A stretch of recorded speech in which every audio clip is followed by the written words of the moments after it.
GameCube ads were kinda weird, right? You'd be expecting Mario and friends to greet you with the wahoo and how do you do, and instead you'd get this.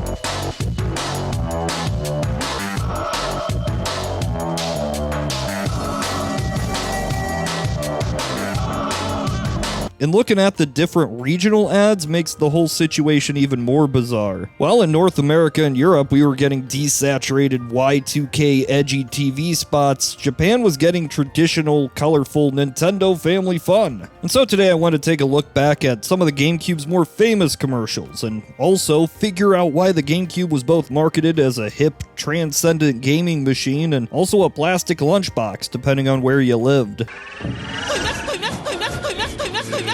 カービィがレースでバトルエアライドマシーンに飛び乗ってコピー能力でぶっ飛ばせ任天堂ゲームキューブカービィのエアライド To start, imagine you're back in the early 2000s. A new console generation was well underway. It was Sony's race to lose, with the original PlayStation outselling the 64 by 3-1. The Dreamcast had brought Sega back into the picture before it got trampled on by the PS2 and kicked Sega out of the console industry forever. Out of nowhere, Microsoft announced the mysterious Xbox, and nobody knew whether it was going to be competition or just a novelty. And Nintendo, for better or worse, they were Nintendo. They weren't in a great spot, if I'm being completely honest. Every new Nintendo console was selling less than its predecessor, and now the company had all this to deal with. There was a lot of reasons for this, a lot of reasons I won't get into today, but whatever the cause, something needed to be done.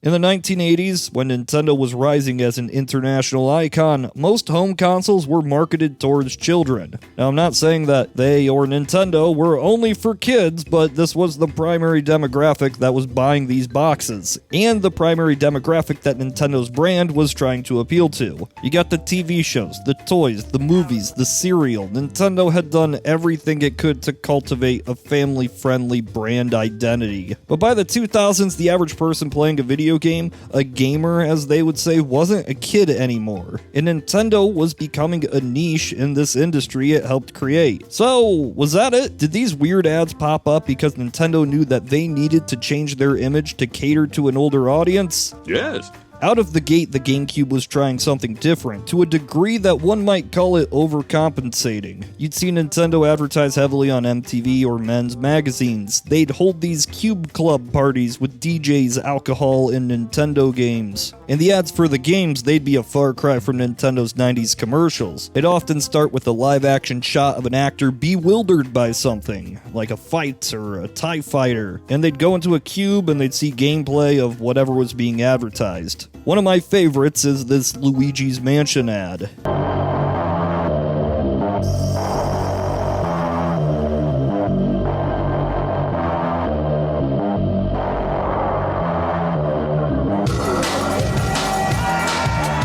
You've got one night to save Mario from the supernatural.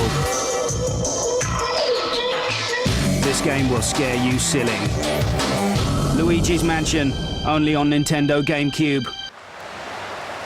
Yeah, it doesn't really have a lot to do with Luigi or his mansion, but they let you know that this wasn't your dad's Nintendo. It was edgy, goth, devoid of happiness. There was also a series of ads depicting Animal Crossing as a parody of MTV's The Real World.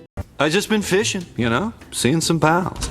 All Rob does is fish. Fish and see his pals. I'm the one getting the job, tending the I like these a lot. They talk about certain gameplay features like fishing and customization of the house, but they never go too in depth of what Animal Crossing actually is. Nice outfit. Where'd you get it? A garbage dump? Because how do you really explain what Animal Crossing is in the early 2000s? A walrus moved into the village today. Hot. But while Nintendo of America and Europe and probably some other regions were on board for this new marketing strategy, Nintendo of Japan was not. And there's a few reasons for this. That whole concept of gamers getting older didn't really seem as big of a threat over there. The whole Sega does what Nintendo don't, that whole thing never happened in Japan. Nintendo's CEO Hiroshi Yamauchi maintained that PlayStation's success in the market was due to lazy sequels with 7 or 8 entries, using the same properties over and over again, and big budget blockbusters that weren't sustainable. Now these were less than subtle jabs at Final Fantasy. Remember, Square left Nintendo for Sony over 64 cartridge data size limitations. But the complaints of sequels and IPs, I don't know if that's a bit hypocritical, right? The point is, he saw the PS1's success as a fluke rather than indicative of larger issues, and believed that the Xbox, that was gonna fail no matter what. The best way forward was keep being Nintendo, and things will just work out somehow. I don't want this to come off as me ripping on Yamauchi, but this mindset affected how Nintendo of Japan decided to market the console. The ads were colorful, very traditional Nintendo. You'd have voiceovers, gameplay, and often depicted a family happily playing the new Nintendo. There'd also be a larger focus on the handle of the system, with most ads opening with this. I'm not surprised that the other regions didn't talk about the handle too often. I mean, it was the butt of many jokes for those who saw this thing as the purple plastic lunchbox. So yeah, the ads were more lighthearted. They focused on the games rather than live action segments. But even the live action parts felt more in tone with the games they were trying to advertise. The difference between these regions were pretty noticeable. Here, just take a look at a few of these ads.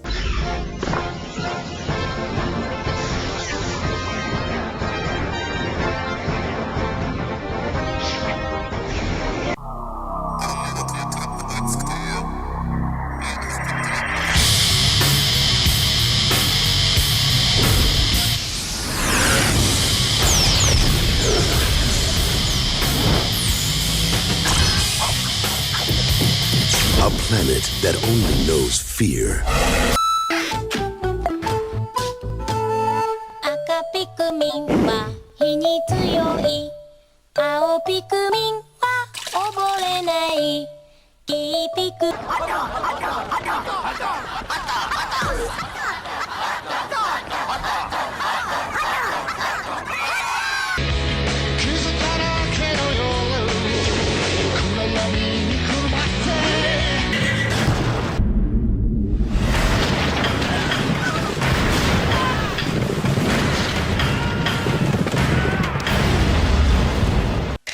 負けた。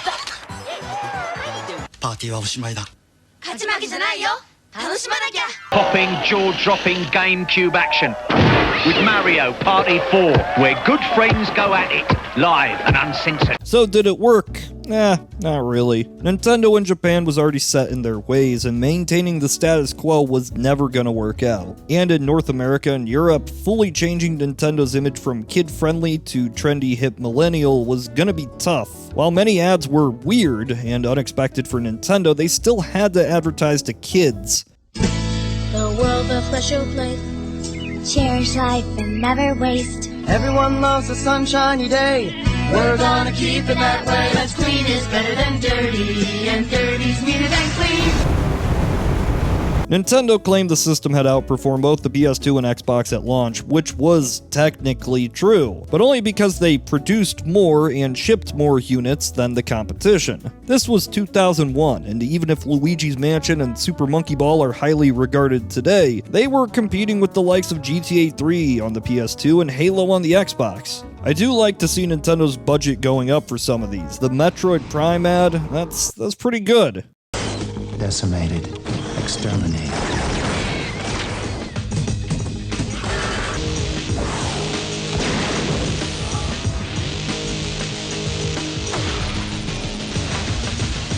My biggest question comes to like the whimsical games like Wind Waker. You know, it's a happy, colorful magic land, and this is the ad you go with. In the land of Hyrule, there echoes a legend.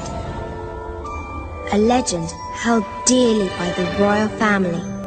After the GameCube launched, Nintendo was in a bit of turmoil. Many high-profile employees were leaving the company or retiring in the early 2000s. The biggest change was when Yamauchi had given up his role as president and made Satoru Iwata his successor. It was a new era of Nintendo, or it would be in a few years, but for now, let's get back to the ads.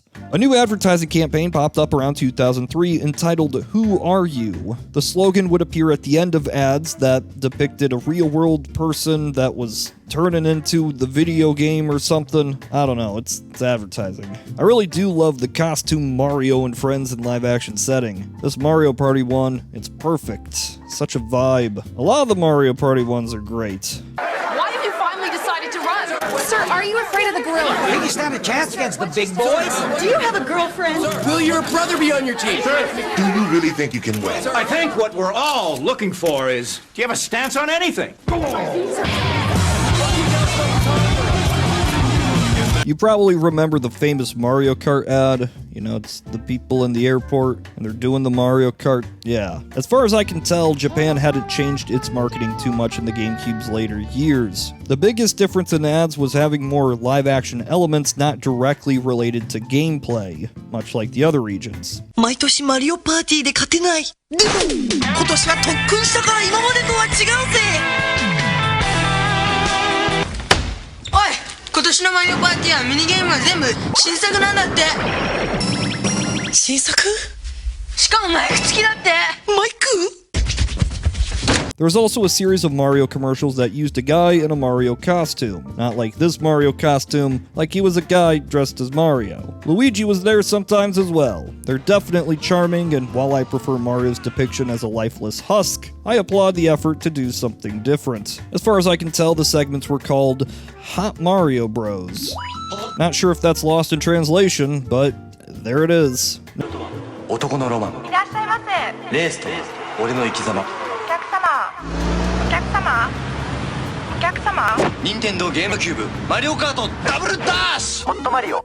Nintendo of Canada had a somewhat notorious advertising run with its Too Much Fun campaign, a series of commercials that implied, in the least subtle of ways, that Nintendo was like a drug that people were getting addicted to. I really can't find too many clips of these, but as far as I can gather, they often consisted of easy jokes like Mario using mushrooms or stuff in that vein. You ever want to see Good Charlotte playing Donkey Konga? There it is. And here I'm just gonna throw in some ads I really like and react to them.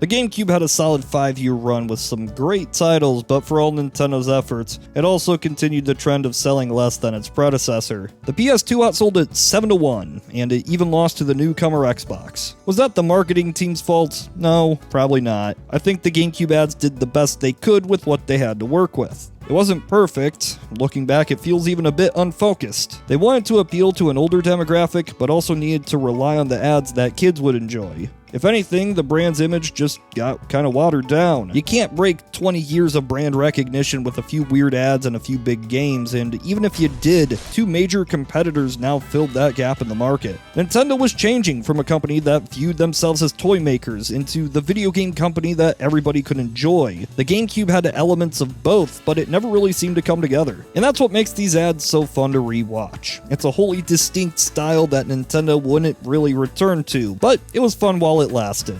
Probably.